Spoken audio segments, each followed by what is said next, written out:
For all you mad bastards loving the Big Show podcast, get up even closer on Instagram, YouTube and TikTok. Or raw dog it 4 to 7 every weekday on Radio Hauraki. Friday, fellas? Woo! That's how we do it, man. Yeah, man. So good. Yeah. So good. Yeah. Did you guys listen to the breakfast show this morning, man? Yeah, bits of it. I was filming, unfortunately, so I was a bit busy. Yeah, It's been a busy day. well, obviously I came in for it. Emotional send-off. Yeah, you had a shocker. Oh, did I? I thought I just sort of didn't really add much, to be honest. Oh, well, Mogi was saying it was like a geyser coming out of your snoz. That you had like boogers in your... I love it when you run out of gas halfway through a yard. You just go, I do. It's like, I can't be fucked. Run out of gas halfway through a story that you've told a million times before. But yeah, it was a geyser of boogers. That's what it'll be remembered for. Yeah, nice. Sad day for me, actually. Right, what happened? Well, one of my other girls now is off to Australia tonight to go and live. So 3 of my girls now are living over in the old Oz. Shit, the beard. Yeah, man. So you got one in... I don't know about that. I thought one was working in film. What happened to that? Yeah, that's the one. She's going. Yeah, she's going, When mate. did that happen? Tonight? No, but when did that happen, that decision? Oh, about a month or 2 ago. Right. Yeah. What's she going to do?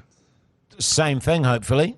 But she's going to work in hospo to start off with, because she said the jobs over there are actually really easy to get. Somebody said to me, wish in one hand and shit in the other and see which one fills up first. I'm not sure I get that. I don't get that either. What's that got to do with this? Is she shitting? Well, she said she's hoping to get a job in the same industry. Yeah, right. Yeah, hope in one hand and shit in the other. I don't, yeah. She'll never be understood it. okay. She strikes me as She's someone... just that sort of person. She wouldn't just hope. She'd try and work towards it actually happening. Oh, she's a machine when it comes to getting work. Yeah. She does it. Just like your old man. machine. Because she's done lots of cafe and hospo and all that sort of shit as well. Yeah, And she said right. There's thousands of hospo jobs over there. There's a lot of hospo work over there if she wants it. And she's also got good contacts. She's got some big contacts from New big Zealand contacts. that have been over there That and work at contacted. pubs. Mike, it's going to be great, Jace. All right, you got nothing to worry about. It's going to be look, excellent. I don't know, My man. life is just one big worry. You know what I mean? Yeah. Well, at But least- hey, it's only Melbourne. It's not, but also, Timbuktu. she's going, and one of your other daughters is in Melbourne, right? No, she's going. No, Wrong. one's in Sydney and one's in Hobart. Come on, man. But one's Come relocating to on. Melbourne, is that yes, right? at the end of the year. That's right. So, which is in a few months. So you purposely made that difficult. Did I? At least there's 2 of them together. What do you reckon about having kids, Jace? Worth it or not really?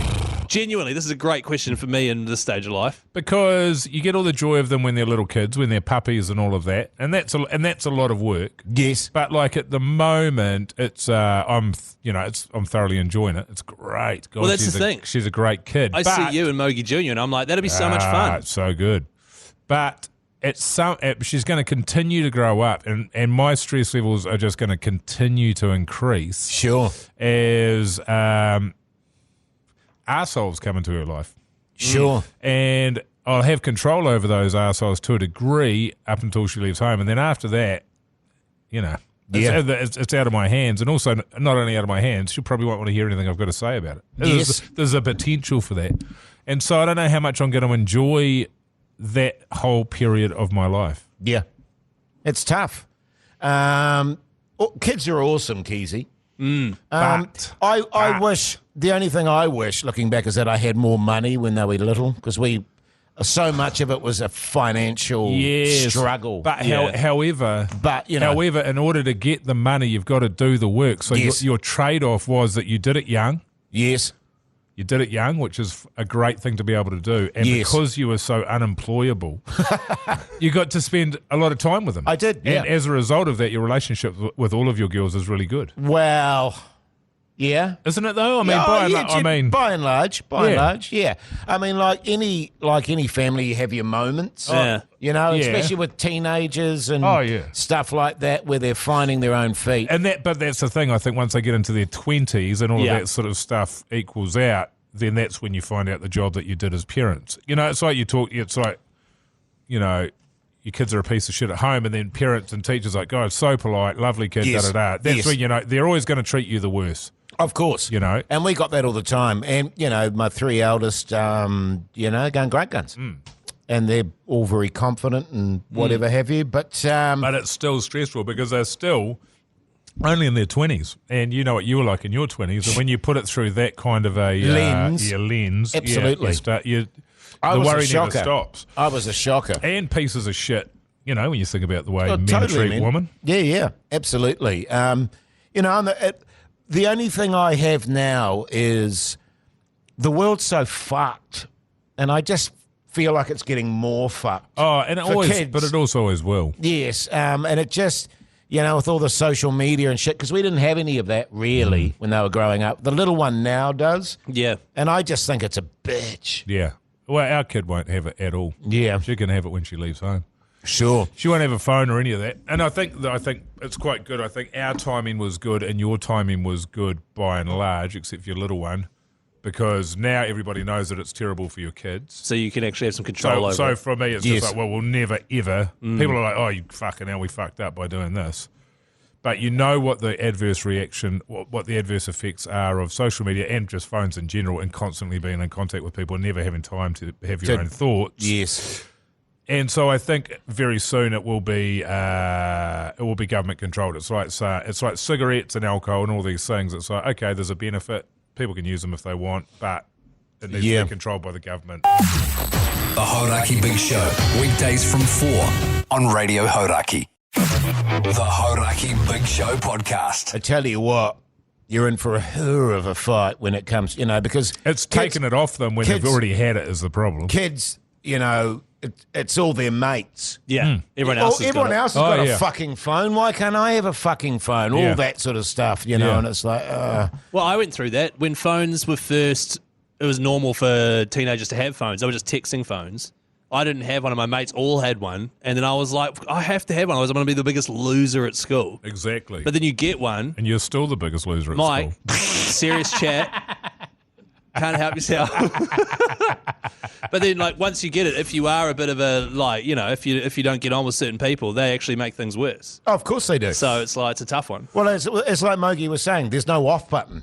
No, exactly. You know, so like But that's the thing, though. You're driven. You're all driven by your only focus when you're that age is you're driven by your social groups. 100%. So you could give a fuck about what your parents say, and they can be 1,000% right on every single level, and it doesn't matter because my friends have got it and I need it. Then you get it. Your life gets worse, but it's too late. Is there a strategy?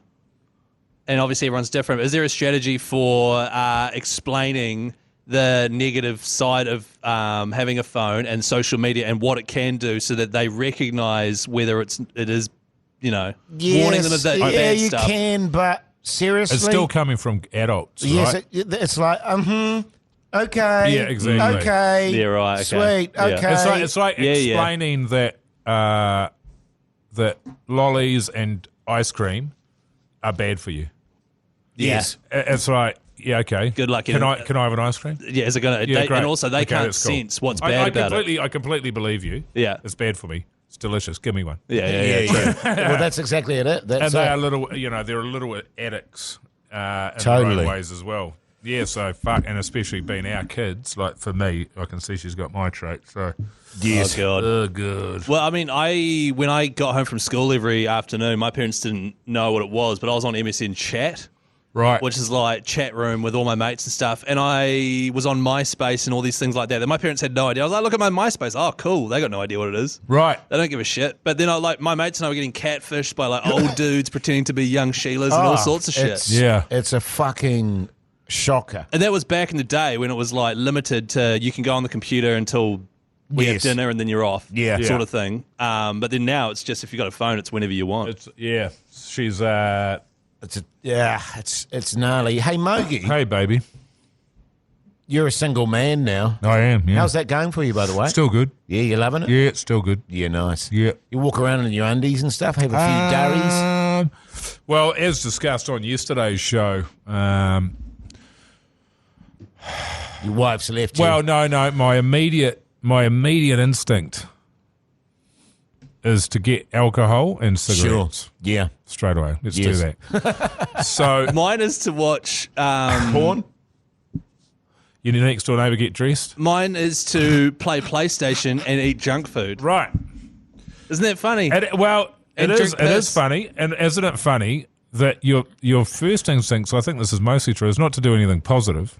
No, it's like Yes. I'm going to make the make the That's most. true, man. That's Well- fucking so true. Although, as I was saying yesterday, I spent the time cleaning the house, Getting it into a good throwing area. shit out. Yeah. That, That- really good. But straight into that, that's my thing. So last night, and we talked about it on the show yesterday, but the plan was don't go to the gym in the morning. Because Yes. if I go to the gym in the morning, then I'm going to finish work, And be and I'm going routed. to, on the way home, that little voice on my shoulder is going to go get some darts, go get some piss. So I went to the gym last night instead, and then I didn't want to go and get the other stuff. right, yeah. So, See, yeah. one thing that I've noticed is I cleared out my shed 2 weeks ago. Did a fucking mean job. I had all the stuff that we had to throw away. My wife just comes out and goes, "What's all that stuff?" I'm like, "We're throwing it away." And she goes through all of it and gets like 80% of it back out and goes, "Now we need this." And then I'm like, "What for? Tell me what for. It's just handy to have. We haven't used it in 5 years." Nah. And then eventually she left and I took it all to the dump and she Great. said, "What did you do with all that stuff?" I said, "It's gone." And she said, "Yeah, okay." Yeah. You know, like she just Exactly. whereas I don't just fucking get rid of it. Who cares? I have this weird thing. I'm very similar to you, but I have this weird thing. I mean, I'm already shocking on the eating front anyway. You don't eat enough. But what you do eat is shit. But I basically just don't eat anything when my wife goes away. Why? I really don't. And I get to the end of the day and I go, oh, fuck, I haven't eaten anything today. But- and then I go, and I can't be fucked. But the only time that you know to eat is when you've been in a hurrah of a mood all day, your wife's walking out the door and she goes, have something to fucking eat. Yeah. But when you Uber Eat something, you But know? I do the keysy. I do the Junk food. pizzas, Yeah. shit like that, and I make my own little toppings on them. I do the keysy. Do the keysy, man. There's nothing I like better than sitting on my coffee table, which folds up to Sit dinner on your table coffee height. table? It folds up to dinner table height. And so I can Oh, sit on does my it? couch with it folded up. Like I'm at the dinner table. I'll put some rugby league on and I'll eat an entire pizza Yes. and drink some beersies. Well, you see, I'll eat half a pizza. Yeah, right. My yarn was so bad, Mike took his headphones off and just said, "I'm out." Far out. Hey, listen to the Hauraki Big Show. You have a great weekend. 4 to I 7 reckon. weekdays. Have a great weekend.